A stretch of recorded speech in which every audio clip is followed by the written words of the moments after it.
Bonsoir à toutes et à tous. C'est un plaisir de vous retrouver pour cette édition d'information du lundi 29 janvier. Tout de suite, voici les titres que nous allons développer. La décharge de FAA dans le viseur d'une association qui réclame sa fermeture. Le tribunal administratif devra examiner un recours cette année. Les détails dans un instant. 5 options pour changer le rythme scolaire des élèves polynésiens du premier degré. Une consultation citoyenne aura lieu au mois de mars. Les modifications sur le temps passé à l'école seront appliquées à la prochaine rentrée. Focus dans ce journal sur le travail de relève des prix mené par l'Institut de la statistique de Polynésie française. Les données recueillies permettent d'établir le coût de la vie. C'est grâce à elles notamment que les montants des allocations sont fixés. Économie toujours, nous parlerons des produits de première nécessité. Un recours a été déposé au tribunal administratif par la Fédération générale du commerce pour contester la liste de ces produits. Décryptage à venir avec Suliane Favnek. L'accouchement physiologique sans produit et sans péridurale est proposé depuis plusieurs années par une structure gérée par l'association de sages-femmes Tumura. Le doute plane sur son avenir car les financements s'arrêtent au mois de juillet. Merci d'être avec nous pour débuter ce journal. Stupeur et désarroi à Tikehau, au Tuamotu, où le corps d'un homme d'une quarantaine d'années a été retrouvé ce matin dans la marina du village de Tuherahera. Ce sont des ouvriers du chantier de l'hôtel qui l'ont découvert. Une enquête a été ouverte par le parquet. C'est un des gros dossiers sur lequel le tribunal administratif va se pencher en 2024. Le recours déposé par l'association La Planète Brûle contre la mairie de FAA dans le but de faire cesser l'exploitation de la décharge de Mumuwei. La commune n'apprécie pas la façon de faire et y voit même une manipulation politique. Pourtant, les rapports et autres expertises ne manquent pas pour mettre en lumière les conséquences écologiques de cette décharge historique. Cybèle Plichard, Jérôme Lee. 8000 tonnes de déchets enfouis chaque année dans les entrailles de Mumuwei. En 2018, la Chambre territoriale des comptes préconisait la fermeture pure et simple de la décharge de FAA. 4 ans plus tard, 2 experts nommés par la justice sont plus nuancés et reconnaissent la géologie favorable du site qui limiterait la pollution de l'eau potable souterraine. Mais plusieurs problèmes majeurs subsistent, les eaux souillées vers la rivière, la dangerosité du talus, les fumées toxiques pour les riverains. Des conclusions prises au sérieux par la mairie de FAA qui en a fait de véritables recommandations. Les casiers font désormais la taille d'un terrain de basket. Plus la surface de la zone d'exploitation est exposée à l'eau, plus l'eau de pluie amène les jus de déchets, donc de l'exivien, vers le fond. Et là, effectivement, augmente les risques de pollution. Oui, il y a certainement encore un peu, mais ça ne peut pas être autant que ce qu'on avait auparavant, lorsque la décharge était beaucoup plus importante. Là, c'est beaucoup plus maîtrisé. Des initiatives balayées par le recours déposé par la jeune association La Planète Brûle. Après sa victoire contre la mairie de Paea, elle ne s'arrête plus. La mairie s'interroge sur sa manière de procéder. 2 communes indépendantistes dans le viseur, ça pose question. Pour nous, ça semble être une opération montée de toutes pièces. Parce qu'il y a plusieurs critères que cette association remplit qui fait que c'est une opération de dénigrement. Les associations environnementales historiques polynésiennes regrettent surtout l'absence de tri. Le verre, les huiles usagées, les batteries, les feux de détresse et certains déchets électroniques sont pourtant collectés, mais cela n'est pas suffisant. Rien c'est jamais trop tard pour bien faire les choses. C'est ça que je voudrais dire. Il y a des technologies aujourd'hui qui sont adaptées à notre pays. Et le problème que rencontre FAA aujourd'hui, il n'est pas que là. L'Automutu, c'est pire. Ils ont juste fait des trous et on y jette de tout. Je pense qu'il y a un vrai souci à se faire aujourd'hui et qu'il faut traiter ça, notamment avec les JO qui arrivent. Avec le changement de gouvernement, FAA espère mieux travailler avec la direction de l'environnement et voir des financements débloqués pour ses projets de collecte et de gestion des déchets. Et ce, malgré la menace d'une audience au tribunal administratif provoquée par le recours de La Planète Brûle, l'association qui ne souhaite pas s'exprimer pour le moment. Du changement, voilà ce qui est attendu pour la rentrée scolaire 2024-2025. Les établissements publics du primaire accueilleront les élèves 3 heures de moins chaque semaine. Les rythmes scolaires seront réaménagés pour la prochaine rentrée. Les détails avec Nicolas Suire et Sandro Ly. 3 heures de cours en moins pour les élèves du primaire. Un changement qui a pour point de départ la revendication depuis des années du corps enseignant d'avoir non pas 27, mais 24 heures de cours par semaine comme en métropole. Sur les 3 heures à combler, une sera dédiée à une activité pédagogique, éducative et culturelle. Il en reste 2. Ce différentiel de 2 heures, il se fera soit par une arrivée un peu plus tardive à l'école et un départ un peu plus tôt de l'école, ou alors par la libération d'une demi-journée. C'est l'enjeu de la consultation citoyenne du mois de mars. Le ministre de l'Éducation recueille l'avis des municipalités et des professeurs. Quant aux parents d'élèves, ils pourront voter dans l'école de leur enfant entre le 11 et le 15 mars. Déjà informés sur le changement à venir, ces derniers sont un peu inquiets, car ils souhaitent que les enfants restent à l'école, y compris durant les 2 heures où il n'y aura pas cours.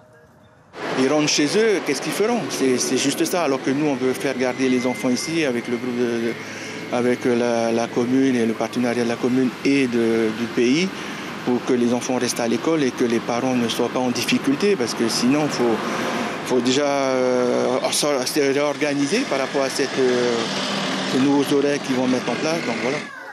Dans le privé, ces changements d'horaire semblent être moins difficiles à gérer et donc il ne devrait pas y avoir trop de perturbations. En fait, ça ne change pas grand-chose au niveau des enseignants. Les enseignants viennent toujours à l'école au même nombre d'heures, exact. Sauf que maintenant, au lieu d'avoir 27h30 devant élèves, c'est 24 heures devant élèves. Les directeurs d'écoles privées se réuniront demain pour aborder à nouveau la question. Moins d'heures de cours, la décision est prise. Reste à savoir comment chacun s'organisera. Consultation prévue au mois de mars. À Hau, désormais, comme dans plusieurs atolls des Tuamotu, vous le savez, la surpopulation canine pose problème. Sur la voie publique, les habitants ne se sentent pas en sécurité. Vous le voyez sur ces images, des meutes de chiens errants se sont formées. Les propriétaires sont incapables de s'en occuper. Résultat, des chiens malades, galeux, affamés et agressifs, livrés à eux-mêmes. Plusieurs attaques ont été recensées, mais aucune solution n'est apportée. Écoutez Monique Rebaud, une habitante de Hau, au micro de Mathieu Allot. C'est une catastrophe. Une catastrophe. Moi, je roule avec mon vélo 3 roues, avec mon bébé derrière. J'ai failli lui faire arracher le bras par un chien qui m'a attaqué le vélo quand je suis passé à côté, sur la route principale. Mais c'est une catastrophe. Moi, je ne comprends pas que les gens, ils aient tant de chiens chez eux. 1 à 2 chiens, je veux bien. Ah, moi, j'ai dit, pourquoi vous venez à l'école avec vos chiens? Pourquoi vous venez au magasin avec vos chiens? Ah, ben, il me suit. Mais vous ne pouvez pas planter un piquet dans votre cour en fer, acheter une laisse et un collier en chaîne, vous attachez le chien, gamelle au dos, gamelle là. 2 chiens, ça suffit. Moi, j'ai ma voisine à côté. Elle a 8 chiens. Les 8 chiens, je suis obligée de tout barricader pour pas qu'ils viennent me piétiner mes tomates, mes haricots et tout ça. On a suivi pour vous les enquêtrices de prix de l'Institut de la statistique de Polynésie française. C'est grâce à leur travail que le montant des allocations est révisé. Chaque mois, elles se rendent dans les magasins pour relever les prix et établir le coût de la vie. Kaline Liénard et Jacques Damour ont suivi une équipe. Un peu comme l'inspecteur Gadget, avec son acolyte, armé de sa tablette, Jenny mène l'enquête. Elle relève tous les prix. Aujourd'hui, ce sont les viandes et les poissons. La méthode est bien rodée. On prend le prix au kilo à 2295. Et là, on met c'est économique, donc en gros, c'est en promo. Et on a sur nos tablettes le produit en promo aussi. Tous les mois, chaque jour, pendant 3 semaines, elles sont dans les magasins avec une liste de produits à vérifier, comme le lait, les fruits et même les voitures et la quincaillerie. Ça permet de calculer le coût de la vie. L'inflation, comme il y a eu il y a pas longtemps, c'est nous aussi qui faisons ça. Et avec cet indice de prix-là, on calcule les pensions alimentaires. La revalorisation des allocations et des salaires se calcule également grâce à cet indice des prix à la consommation, comme en décembre 2022, où le montant des allocations familiales est passé de 7 000 à 12 000 francs pacifiques. Et on continue de parler économie avec les PPN, les produits de première nécessité. Une liste a été établie en Conseil des ministres en mars 2023, mais un recours a été déposé au tribunal administratif par la Fédération générale du commerce. Suliane Favnek, bonsoir, vous êtes là pour nous éclairer.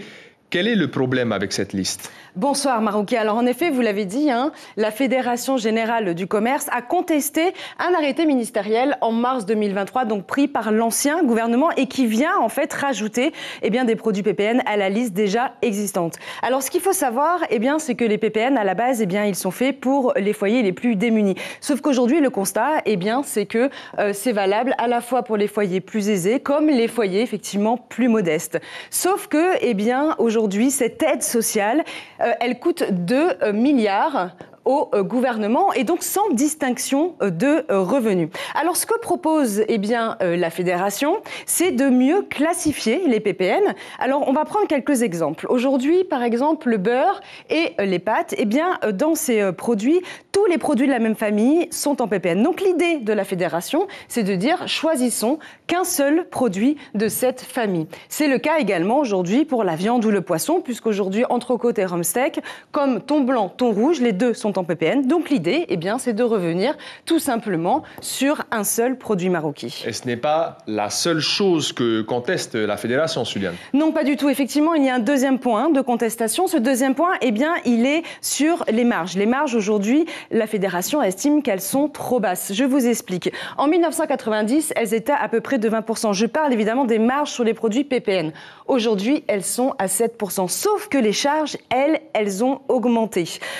Assurance, électricité ou charges sociales. Prenons par exemple le SMIC. Le SMIC en 2010, il était de 145 000 environ de francs. Aujourd'hui, il est à 169 153. Il y a donc une augmentation de 16% au niveau des marges. Alors, la Fédération Générale du Commerce a rencontré Moetai Brotherson ainsi que le ministre de l'Économie lors de leur prise de fonction. Aujourd'hui, la Fédération veut de nouveau rencontrer évidemment Moetai Brotherson et le ministre de l'Économie pour pouvoir parler de la réglementation, parce que la Fédération explique qu'elle n'est pas contre la réglementation, mais en fait qu'elle voudrait qu'elle évolue puisqu'elle n'a pas évolué depuis 30 ans. Autre attente évidemment de la Fédération, c'est la décision du tribunal administratif qui sera rendue, elle, demain, Marouki. Merci beaucoup pour ces précisions, Suliane Favnek. Direction Rangiroa, désormais, où le haut-commissaire et 2 représentants de l'Office française de la biodiversité étaient en visite. Aujourd'hui, il a été question de la gestion des déchets sur l'atoll, de l'abri de survie, mais aussi de la protection des grands requins marteaux grâce au dispositif du Fonds vert. Une présentation des recherches sur la biodiversité de l'atoll a également été faite par le biologiste français Laurent Balesta. On écoute Eric Spitz, le haut-commissaire, au micro de Matoua Hawata. 2 objectifs. Le premier, c'était le début de la matinée, c'était de faire le tour des préoccupations du Tavana, les déchets, les abris de survie, toute une série de problèmes qu'il a évoqués avec nous. Et puis le point principal de la visite aujourd'hui, c'était quand même la visite de ce site qu'on a financé au titre du Fonds vert pour 380 millions de francs pacifiques pour aider à la recherche sur le grand requin marteau, puisqu'ici c'est un site absolument unique d'observation des grands requins marteaux. Actualité politique toujours, Tematai Le Gaïk, le député de la première circonscription de Polynésie française, va présenter une proposition de loi pour supprimer l'indemnité d'éloignement aux fonctionnaires qui servent en Polynésie française, la fameuse prime pour les affectations de fonctionnaires métropolitains. Le député qui a aussi présenté à l'occasion d'une conférence de presse sa proposition de résolution relative à la reconnaissance par la République française du peuple de Mahuinui. On écoute Tematai Le Gaïk qui détaille son approche politique au micro de Sandro Ly. Il faut que le Parlement vote que la Polynésie sort de la République. Il faut que le Parlement le vote. Le Parlement il le vote uniquement s'il y a une consultation populaire. Et s'il y a consultation populaire, ça veut dire qu'il y a un référendum. S'il y a un référendum, il faut décider du corps électoral. Et nous, on pense que dans ce pays, seul le peuple maori peut décider de l'avenir institutionnel de ce pays. Et donc, si on part de ça, on est encore français, et donc il faut décider du corps électoral. Et c'est la raison pour laquelle, moi je pense que si on va vers une révision constitutionnelle, c'est pour modifier le corps électoral pour atteindre cet objectif d'indépendance. Et sachez que Tematai Le Gaïk sera l'invité café en radio demain matin. Un acte de vandalisme honteux ce week-end à Araiatea. Le dispensaire de Uturoa a subi des dégradations à l'extérieur et dans le jardin pédagogique. Une enquête a été ouverte pour tenter de retrouver les personnes impliquées. Un sujet commenté par le ministre de la Santé, Cédric Mercadal, qui était l'invité café de ce lundi matin sur notre antenne radio. Concernant les finances de la CPS, il s'est voulu rassurant. Les prestations seront honorées sans problème pour 2024. Par contre, les réformes seront nécessaires. Le ministre donne quelques détails. Il est interviewé par Ibrahim Ahmedazi. La PSG cette année, pas de souci. Par contre, une année nécessaire pour la réforme parce qu'elle est indispensable. Je l'ai dit il n'y a pas longtemps, j'ai dit que c'est au pied du mur qu'on voit mieux le mur, mais au-delà de ça, il faut faire la réforme, sinon on va se prendre le mur. Donc on a décidé de faire une politique de petits pas, une vraie méthode pour que cette réforme de la protection sociale de généraliser, qui est le quotidien de tous les Polynésiens, on parle de prestations familiales, on parle d'aide sociale, on parle de maladies, on parle d'accidents du travail, on fasse ces réformes au cas par cas, thème par thème, tous les mois, avec les partenaires impliqués. C'est ça la méthodologie. Un texte proposé, des propositions qui sont faites sur la thématique, et on avance. Parce que sur 95% du problème, tout le monde est d'accord, et tout le monde attend des mesures, donc on va les prendre ensemble. Elles ne sont que 8 dans l'Hexagone, mais celle de Tahiti est unique. Les maisons de naissance s'adressent aux femmes en bonne santé, désireuses de vivre un accouchement physiologique. À Pirée, la structure gérée par l'association de sages-femmes Tumora offre aux familles un cadre plus intime pour accoucher comme à la maison. Cette structure mitoyenne du CHPF espère pouvoir continuer d'exister et s'étendre sur d'autres communes. Caroline Fari, David Chong. Voilà, c'est dans cette baignoire que Nakia est née à 6h23 du matin. C'était le 1er novembre 2023. Manavari se souviendra toujours de ce moment d'intimité. Après un premier accouchement en maternité, elle apprécie la différence d'une mise au monde plus naturelle. Je trouve qu'elle porte bien son nom. Je voulais vivre une expérience unique. Je voulais déjà ressentir tout le processus de l'accouchement, les premières contractions qui s'intensifient de plus en plus et surtout aussi pouvoir être libre de mes mouvements. Et on va dire accoucher un peu comme une VIP avec pour toi toute seule 2 sages-femmes, c'est génial, quoi. L'expérience impose une grossesse sans pathologie. La sécurité est assurée par les 3 sages-femmes de la maison et la proximité de l'hôpital. On propose à toutes les mamans. Après, elles disent oui ou non. C'est une des questions qui est importante. D'avoir un cathéter pour la sécurité et une délivrance dirigée pour diminuer les risques d'hémorragie.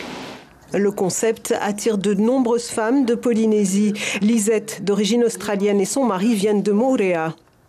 J'aimerais vivre une naissance confortable. Cet endroit est magnifique et les sages-femmes sont très compétentes. Lisa et Teki vivent aux Marquises, une expérience inédite pour cette sage-femme de métier. En tant que sage-femme, je voulais expérimenter de venir accoucher ici dans ce lieu très agréable d'une maison de naissance. On en entend beaucoup parler, moi j'ai jamais travaillé, mais je voulais faire l'expérience moi-même pour mon expérience personnelle mais aussi professionnelle. Sur toute l'année 2023, on n'a eu aucun retour négatif. Toutes les mamans, elles ont adoré l'expérience. Et elles sont demandeuses. Et si elles retombent enceintes, elles reviendraient ici. Tumora a fêté son 100e bébé le 24 décembre dernier. Financé par le pays, l'association en espère encore beaucoup d'autres si son existence est pérennisée. L'information principale de ce lundi 29 janvier, c'est ce recours déposé par l'association La Planète Brûle contre la mairie de Fa'a dans le but de faire cesser l'exploitation de la décharge de Mumuvaï. Pourtant, ces dernières années, la gestion et le traitement des déchets ont été améliorés. Vous avez pu le voir dans notre reportage du soir, dans lequel les représentants du requérant, à savoir l'association de protection de l'environnement, n'ont pas souhaité s'exprimer. Dans votre petit écran, ce lundi soir, 2 épisodes de la série Blacklist, puis 2 épisodes de la série Scandal. À la une du quotidien Tahiti Info, demain mardi, le GAIC emboîte le pas du gouvernement. C'est la fin de cette édition. Merci pour votre fidélité. On se dit à demain Passez une excellente soirée et prenez bien soin de vous.